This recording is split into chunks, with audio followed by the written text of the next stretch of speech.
Now that the Republicans have power, what are they going to do with it? Congresswoman Michelle Bachmann joins us live here in Washington. Good evening, Congresswoman. Hi, Greta. Thanks. Nice to be with you. Nice to see you. Before we get to the issue of the Republican takeover of the House, the big buzz in Washington is, are you going to run for president in 2012?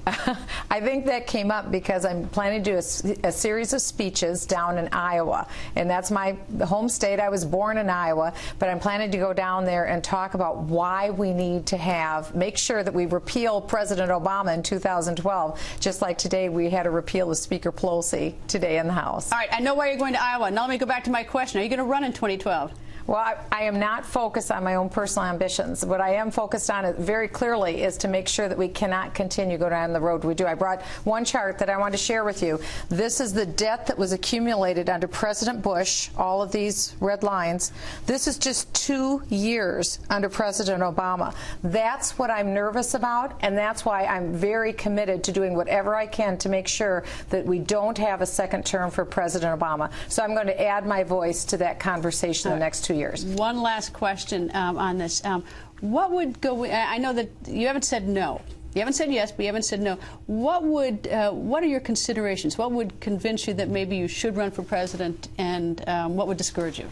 Well, I just think that's the wrong question to ask for the next year. I think the next year shouldn't be about necessarily who is the personality. That's why it's not about my personal ambition, but it is about making sure that people know what the issues are, what the principles are, because I think a year from now, I mean, can you imagine 2 years of speculating about who the nominee will be? That's what we do. I mean, someone's going to announce in the next couple of weeks, probably. That is fatiguing. It is boring. I think what we need to do is make sure that we understand this is very serious business, and I am committed to making sure that this will not be our future, because the debt ceiling is a huge issue, and we're going to be looking at that very shortly, and we cannot continue to make those decisions. That's why I want to make speeches about this issue, because people in my district are very, very concerned about this level of debt and the spending accumulation. We have to be very serious about it, and we cannot afford a second term for Barack Obama. Okay, so I'll drop that question. So let me move on to the debt ceiling, which you raised. That's going to be brought up. Are you going to vote for raising the debt ceiling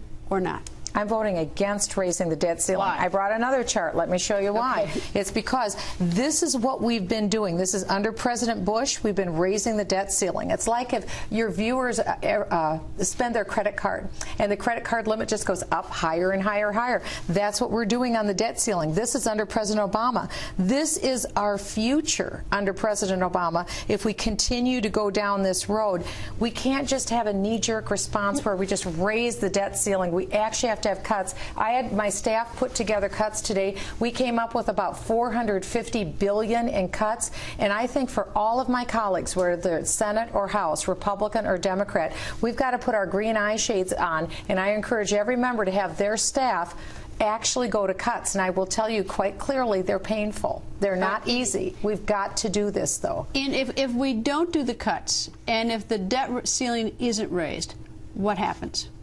It's a very unhappy scenario to go forward, and I don't want us to go down that road. It doesn't necessarily mean government shuts down, but it does mean that our credit rating could be hurt. I don't want to go to that direction, but I'm also not seeing people coming up with actual cuts that we need to make. For the next 2 months, our discussion can't be will we or won't we raise the debt ceiling. It needs to be get down to business and actually make cuts, rather than raise the ceiling once again, because we are kicking down the can down the road. And right now, when you look at our debt to GDP ratio, what that means basically is how much of everything that's consumed in the United States is government debt that we're creating. We're at a scary level. We're just a couple years behind Greece, so to speak. And so we need to make sure that we're not contributing to that problem. That's what these charts show, that we are going the way of Greece and Ireland. And I don't know anyone in your viewing audience that wants to do that. I certainly don't. So we need to change our equation. Congresswoman, thank you very much. And when you are inclined to answer that question, love to have you back. And it's always nice to see you. Thank you. Thank you, Greta.